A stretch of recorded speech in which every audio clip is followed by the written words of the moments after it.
Yeah, well, I kind of felt like we were going to circular economy, but yeah, I mean, look, I think that, I mean, there's a I look at it two ways, and sometimes maybe overly simplistically.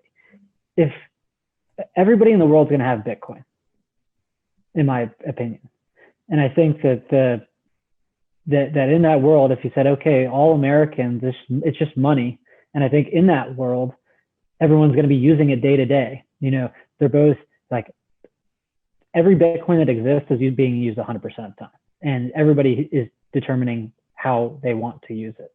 They're using it when it's not moving, and then they're using it when it's transferring.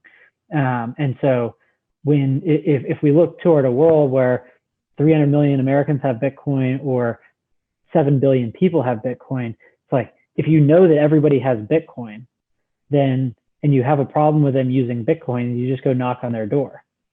Like you know, so I think the critical point is, does AML KYC prevent us from getting to that point? Because I do think that, and probably not everybody, and not in the same way, certainly, but if everybody has Bitcoin and we all wake up to the fact that what happened in 1933, like if that tried to happen again, it's like, fool me once, shame on you, fool me twice, shame on me. Like at some point there has to be like an aggregate waking up to, we're not just going to continue to allow our, you know, we're not going to continue to run into, you know, to try to avoid what are otherwise unjust or unconstitutional laws. Like at some point you just have to say, okay, I'm going to stop hiding from this. I'm going to face it, you know, directly.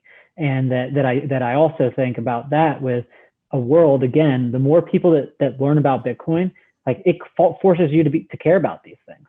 I think people, you know, I would believe reasonably have disagreements as to necessarily the solutions, but it makes everybody more conscious of them. Not everybody to a person, but it reinforces that. And the more people that have those ideas reinforced, the more differently they're going to think about things, and that the more the you know, and also differently how they'll respond to, you know, certain types of actions from the government. Because I do think that it's like, even if you're buying and selling Bitcoin, or you're receiving payment for Bitcoin, if the government comes and says, hey, disclose all of your Bitcoin addresses, and we're living in a time where 80% plus of people don't, then they're going to assume that if you're not disclosing it, that you're guilty because you haven't. And nothing about AML KYC changes that. Nothing about AML KYC changes the fact that governments will do things outside of working with financial institutions to restrict both your privacy as well as your financial privacy. And it's like, how do we solve that? Because I view AML KYC as a bad law, but then I think of it as, well, if we're offering a service, so we help people with multi-sig, and they have, you know, we hold one key, and we're helping them feel more secure over their Bitcoin. Now, we're not taking them as deposits. So, you know, maybe a consideration where, you know, if you read the IRS rule by the letter of the law, you have to disclose transactions over $10,000 that you're facilitating.